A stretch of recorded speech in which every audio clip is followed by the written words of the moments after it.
Isn't that exciting? Remember Eli the Iceman?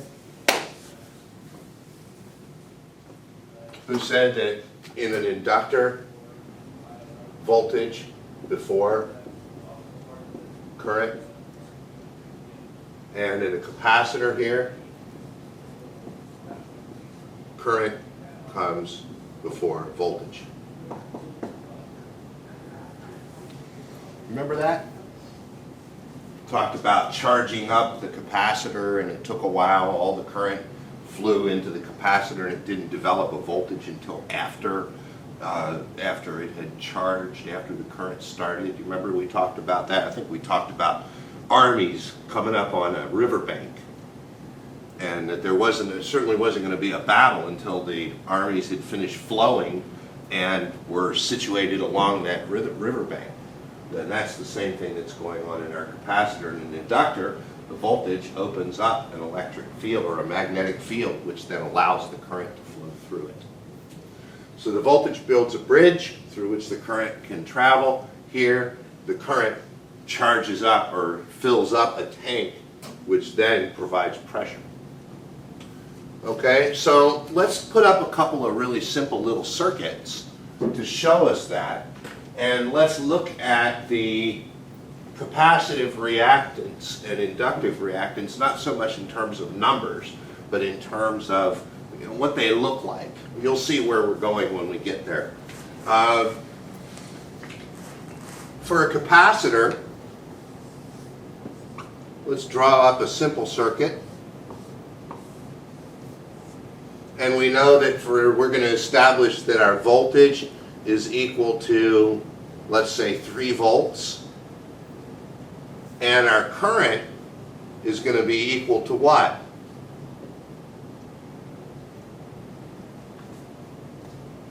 Given that this is 3 ohms of X sub C, of capacitive reactance. What will the current be?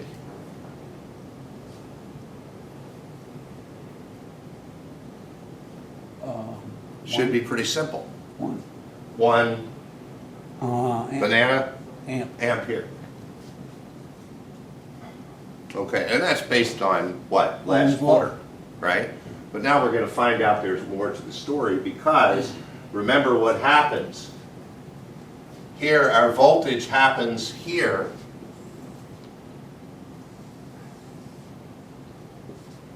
At 0.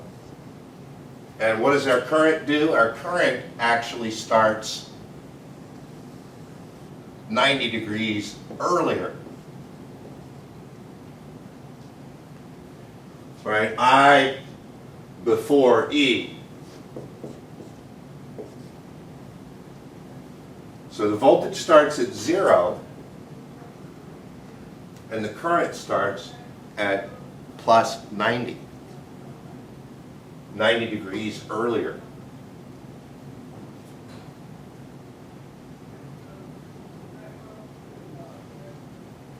So X sub C then is going to be equal to what? It's going to be 3 volts at 0 degrees, right? Because 3 volts at 0 divided by 1 amp at 90 degrees.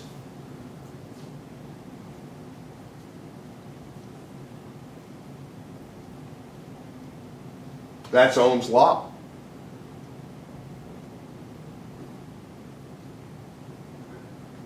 So X sub C is therefore 3 over 1, dividing these at an angle of 0 minus 90 degrees.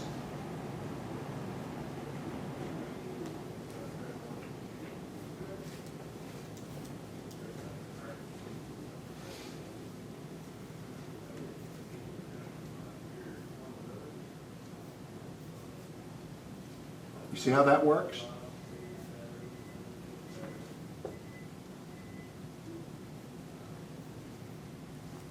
So X sub C is equal to 3 at an angle of minus 90 degrees.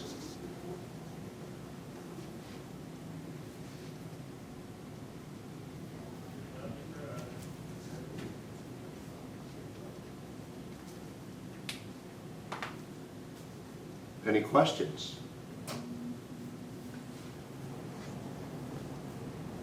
You're going to see it again, but just a little bit different when we look at this side of the equation.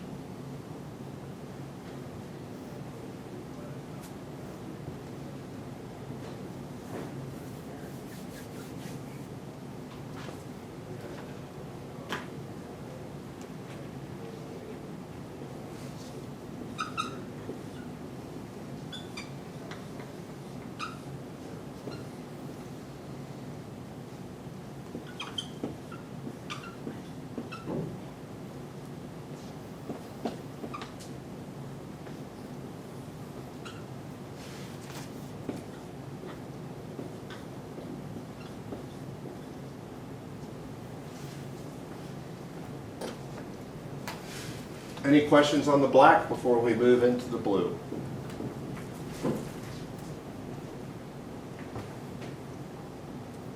You feel it?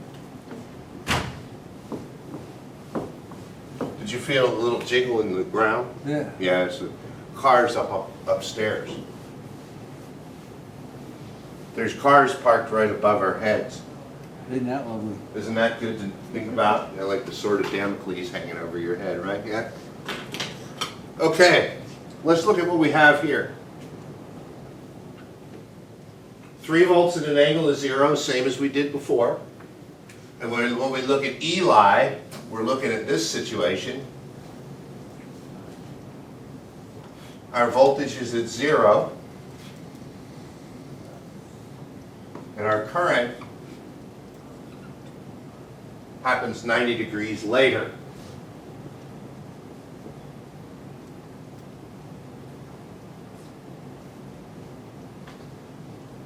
I comes after E. So wouldn't that be 1 amp is angle plus 90? No.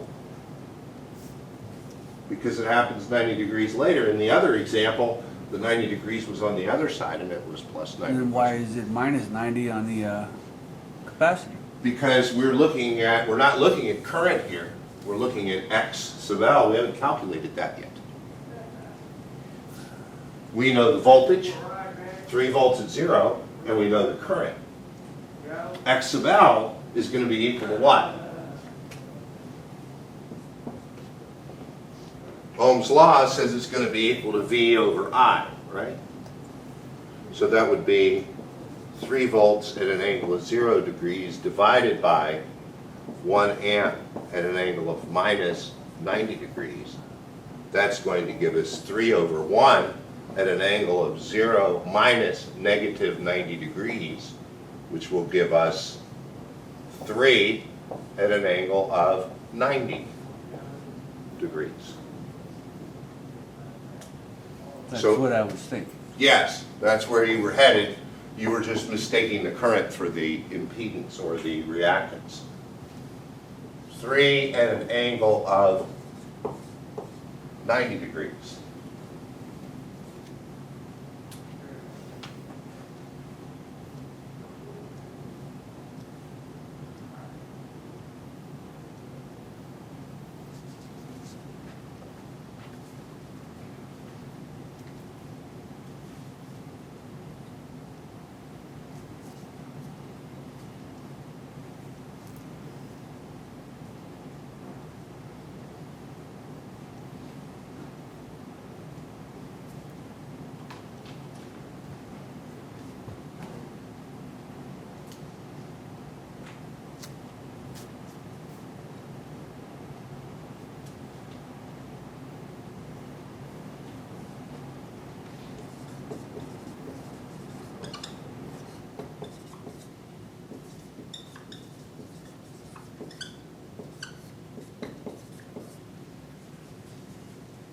X sub C, our capacitive reactance, is always represented at a minus 90 degrees.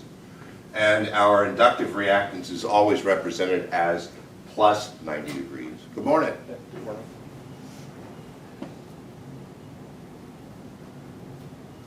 And that's going to become important here very quickly, and we're going to merge what we did last week with this.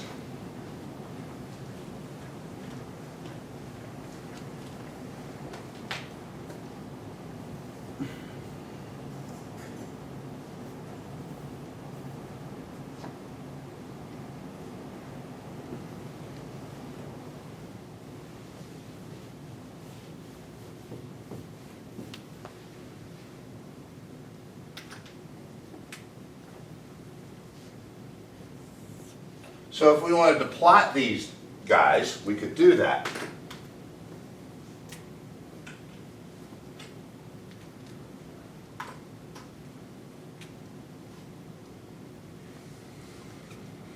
Resistance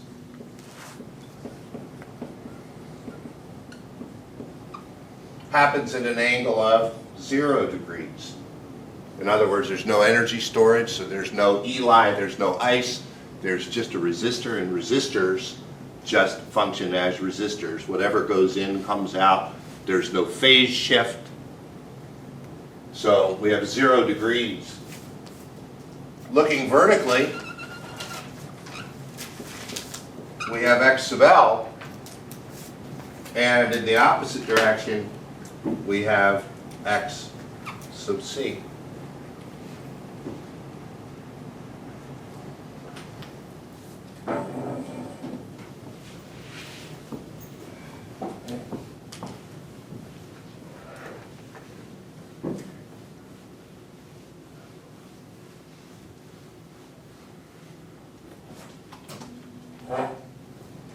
And this is at minus 90 degrees, and this is at plus 90 degrees. You see that relationship there?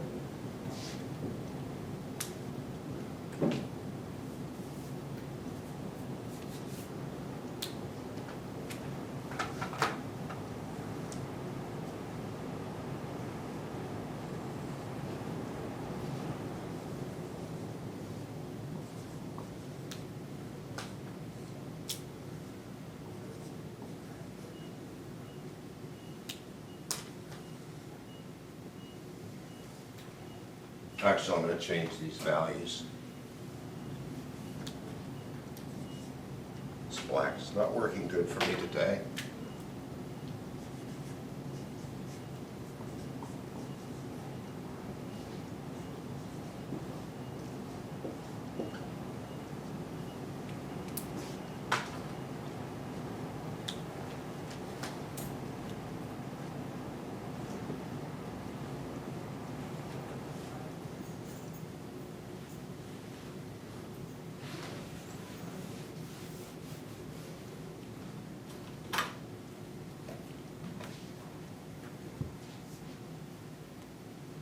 Here we have a simple AC circuit with 12 volts AC. We would of course assume that would be RMS because we're not indicating what it is. Just figured I'd review that real quick, that when we talk about an AC voltage, if I don't say peak or peak to peak, it's going to be given as RMS. And so therefore any voltages that we come up with during this circuit will also be RMS voltages. So we can ignore that now and just work with the voltages at the end. If we need peak voltages, we can convert. But for now, this is all going to be done in RMS. Okay, now we're going to approach this a little bit differently because last quarter we would have looked at something like this and we would have said it's 7 ohms, wouldn't we? 3 ohms plus 4 ohms, 2 resistive elements in series would give us 7 ohms. That's the way series works. But that's not what we have here. What we have here is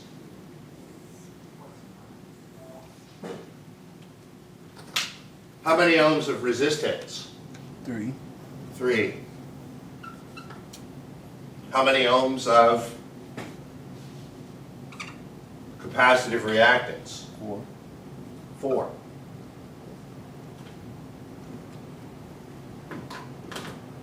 Okay? When we add those two things together, we can't just add them like we did before. We have to add them like we did last week. Because this is actually minus J4. Remember that from last week when we worked in the y-axis? We used J to represent that it's an orange and not an apple. And here we have 3. Since these are in series with each other, the total of this, and we can represent that as a block, is 3 minus, I'm going to go ahead and put 3 plus negative J4 ohms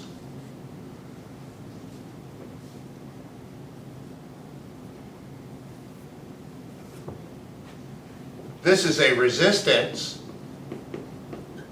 This is a reactance. When we combine the two together,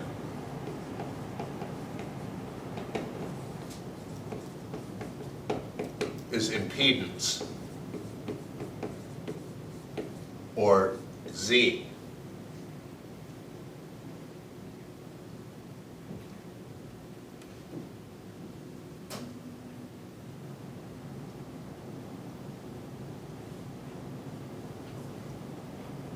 What's the symbol in between resistance and reactance? Resistance and reactance. Yeah, that symbol in between them. This? Yeah. The and sign. Oh, okay.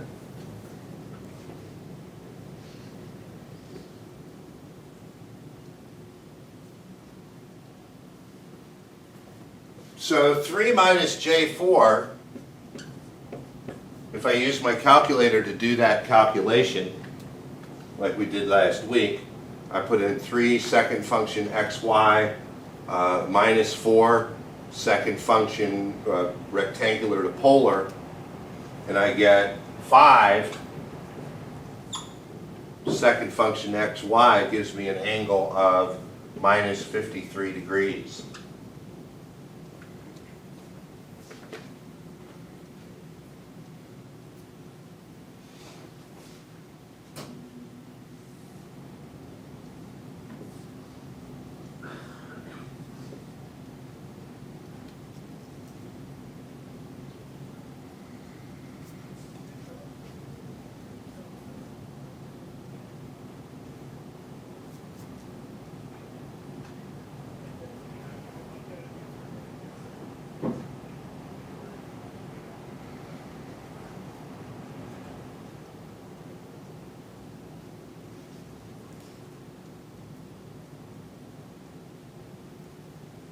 Okay, so Z, the impedance of the circuit, is 5 at an angle of minus 53 degrees.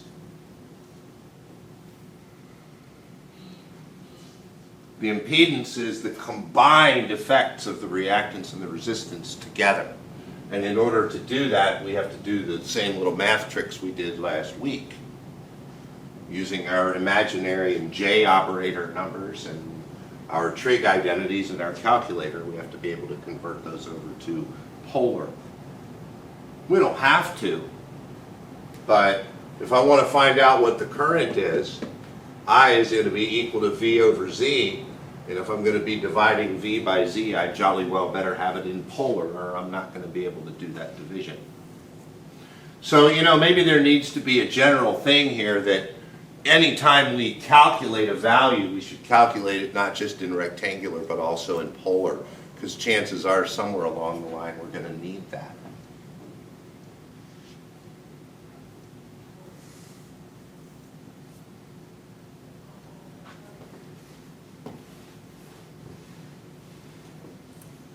Okay, I is equal to V over Z, which is going to be equal to what? 12 volts at an angle of 0 divided by 5 at an angle of minus 53 degrees.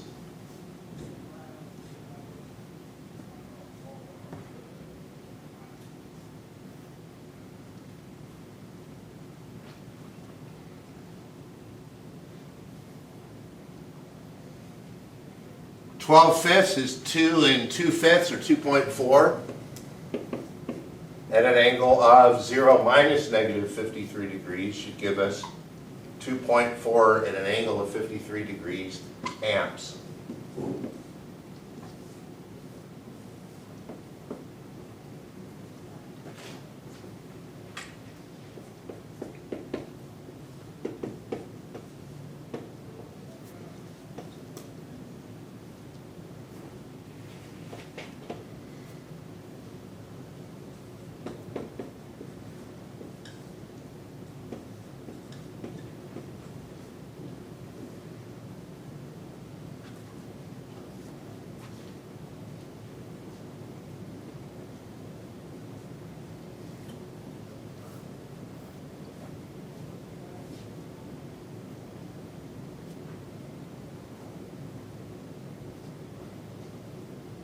questions so far?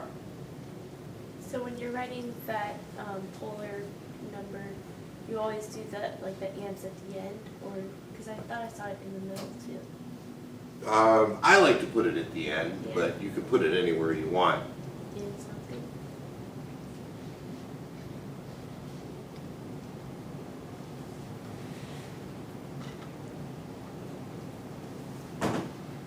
Okay. The voltage across the resistor.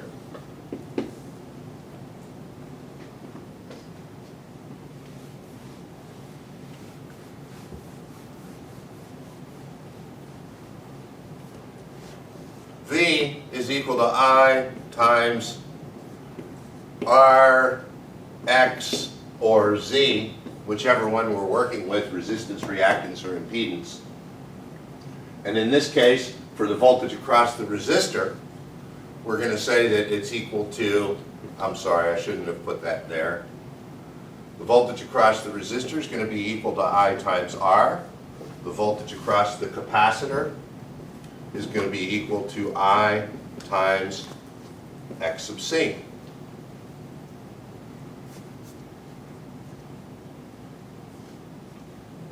I times R, what's I equal to? 2.4 at an angle of 53 degrees times 3 at an angle of 0 degrees.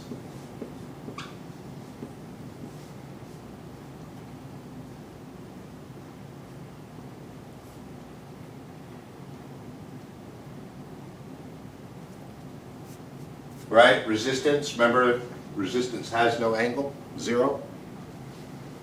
It's not ELI and it's not ICE, so there's no phase shift there. 2.4 times 3 is 7.2 at an angle of 53 plus 0, which is 53 degrees. Volts.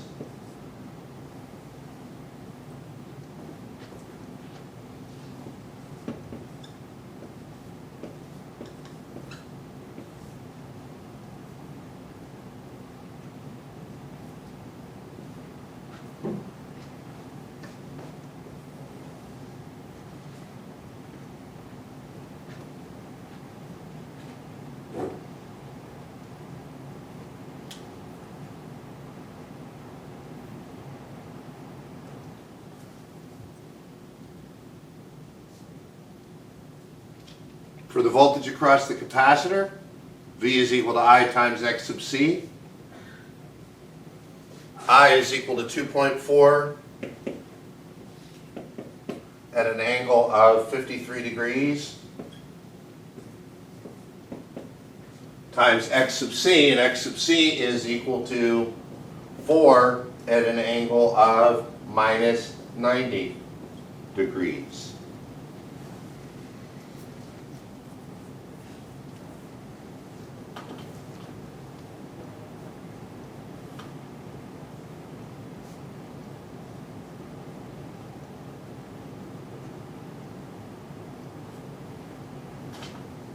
And that's going to be equal to 2.4 times 4 is 9.6 at an angle of 53 minus 90. Negative 37.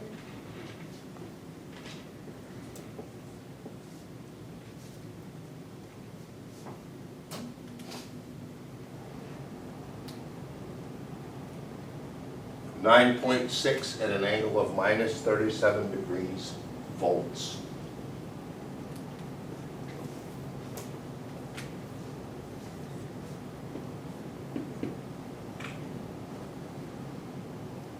What is it? 9.6 at an angle of negative 37 degrees volts.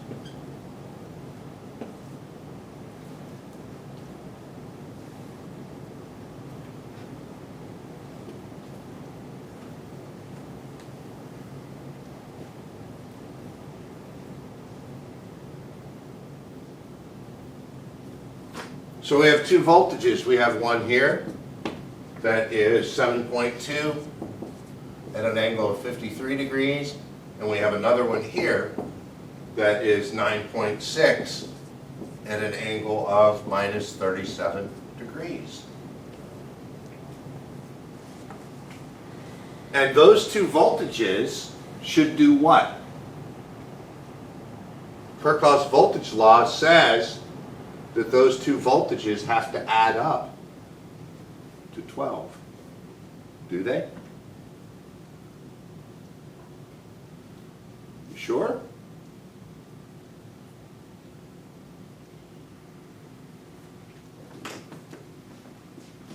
How are we going to figure that out?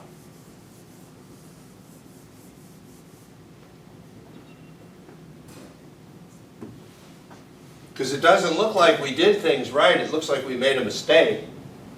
Because Kirchhoff's law, we're kind of used to this voltage plus that voltage equaling this voltage. So here's what we're looking at.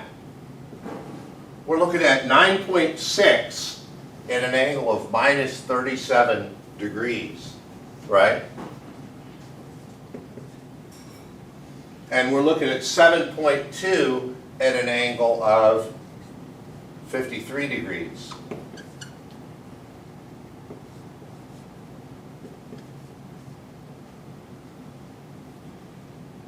I didn't draw that very good. Let me see if I can make this a little bit better.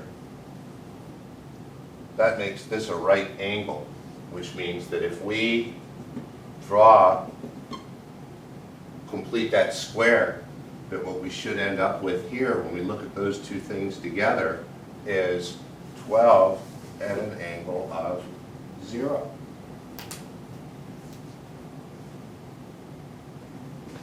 So let's do this. 7.2 at an angle of 53 degrees. Let's convert that to rectangular. 7.2 second function xy. 53 second function polar to rectangular gives me 4.3 second function xy plus j 5.75 and 9.6 at an angle of minus 37. Go ahead and enter that in. 9.6 second function xy, 37 negative, second function polar to rectangular gives me 7.7, second function xy at an angle or plus negative j 5.78.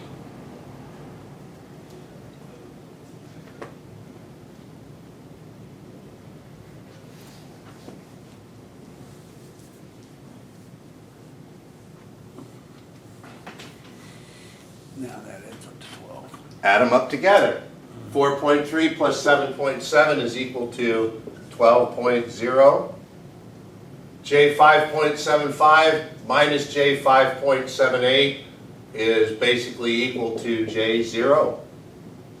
It's what, 0.03? It's minus,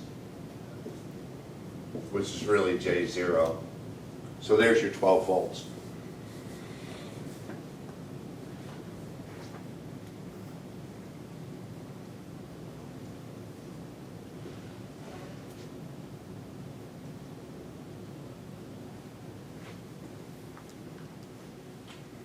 Okay, you see what we did? I snuck the electronics into the math, kind of. We did the same exact math that we learned the first couple days of math week, and we've used those same exact techniques to actually solve a problem, going above and beyond the simplified way that we looked at this last quarter. We saw that there are several different angles that end up happening, and we get some angles that are not 90 degrees when we start to combine reactive and resistive components together. And this becomes the focus of what's going to turn out to be the next 8 or 9 weeks. is going to be working with these types of circuits, doing this type of math. This is fairly simple, but we're actually going to back off from this. I wanted to basically today kind of push things a little bit ahead so that you could justify in your brain why we're going through all this math. It's nice to see it used instead of just learning about it. And this is what we're going to be using it for, is to analyze voltages and currents in more complex circuits. We'll be using a combination of resistances which have no angular displacement, they're always at 0 degrees, and reactance, which has either plus or minus 90. And we'll be combining those elements, and we'll be ending up with all kinds of different angles that we'll be working with. Okay, and there's a reason that we go to this point, because when it comes out a little bit later this quarter, we're going to find out that whatever energy we used here is wasted, and whatever energy we use here is actually used. So if I figure out how much power is in both of these, voltage times current, whatever power this ends up being, I'm paying for it from the power company, but I'm not really getting any use out of it. And here, I'm paying for it and I'm using it. And the way to think about that is when you think about your air compressor. If you have an air compressor, how do you use an air compressor? Turn it on, fills up the tank, you use your air tools, and what happens when you're done with your air tools? You bleed off the air. The air stays in the tank. What happens to the air that's in the tank? Bleeds off or dissipates after a while. After a week or so, you'll notice that the pressure gauge is back down to 0. Well, what happened to the energy that you used to fill up that tank?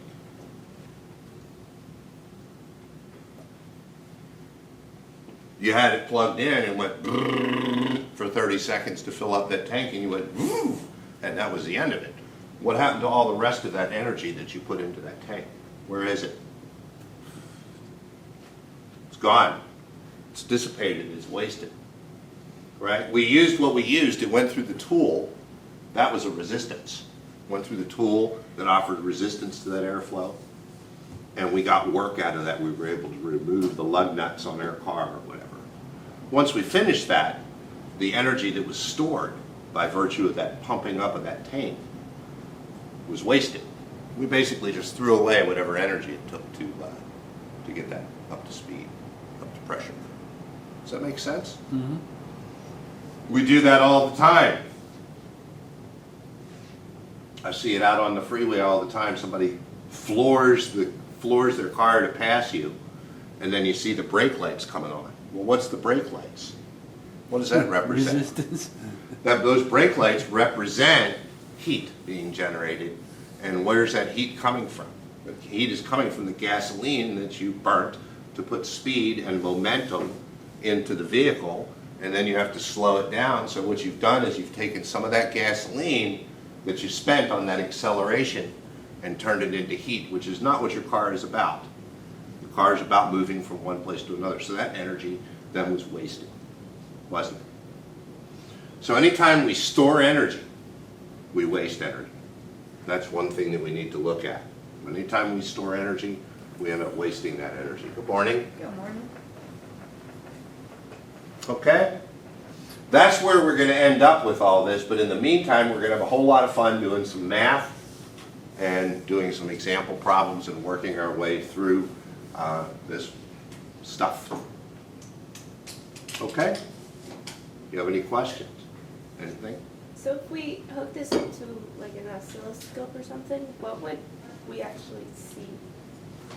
If you hook this up to an oscilloscope, what will we actually see? That's a good question.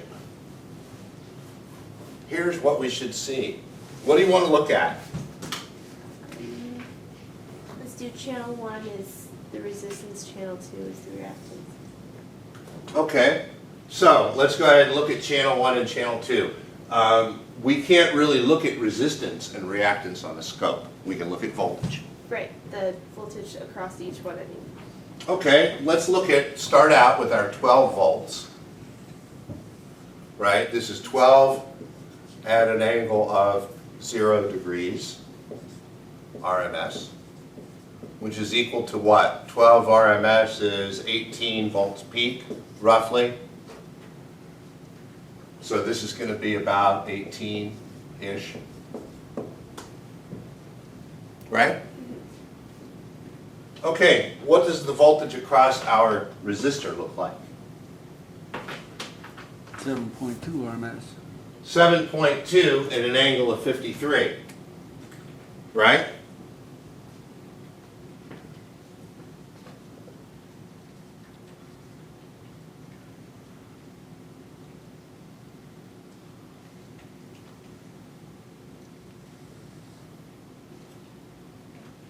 Yeah, that didn't look so good. I'm sorry. I should have taken, you know what I should have done? I should have answered the ads in the newspaper where it said draw the lumberjack. You remember those? Yeah, if I would have done that, this would be no worries for me. But here we go, 7.2 times, what was the, was it 7.2? Yeah. Times 1.5, 72 and 36 is 108, so about 10.8 volts.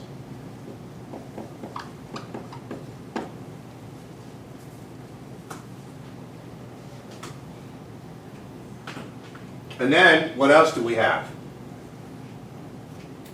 9.6 at -37.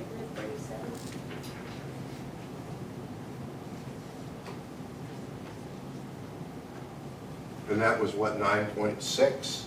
So that's going to go up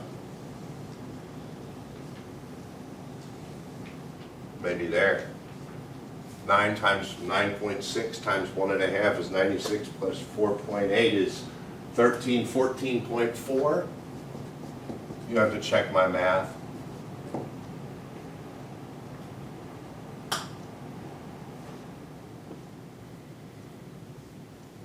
That's roughly what you would see, something like that.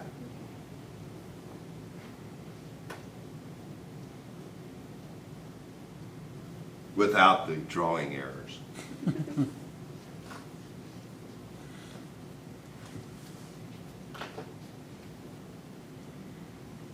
Okay. Does that answer your question? So if we added those two together, would it come up to the same sine wave as the total voltage? That's what we actually did that. I erased it already, I think. But the actual, you would actually see that same wave?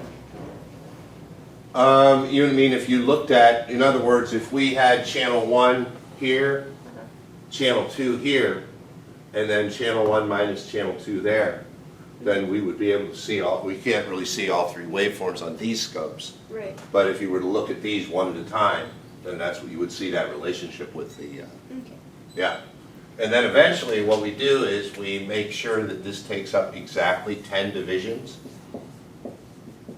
on our scope, which means that each of the minor divisions, if there's 10 divisions across there, that means each one is 36 degrees, right?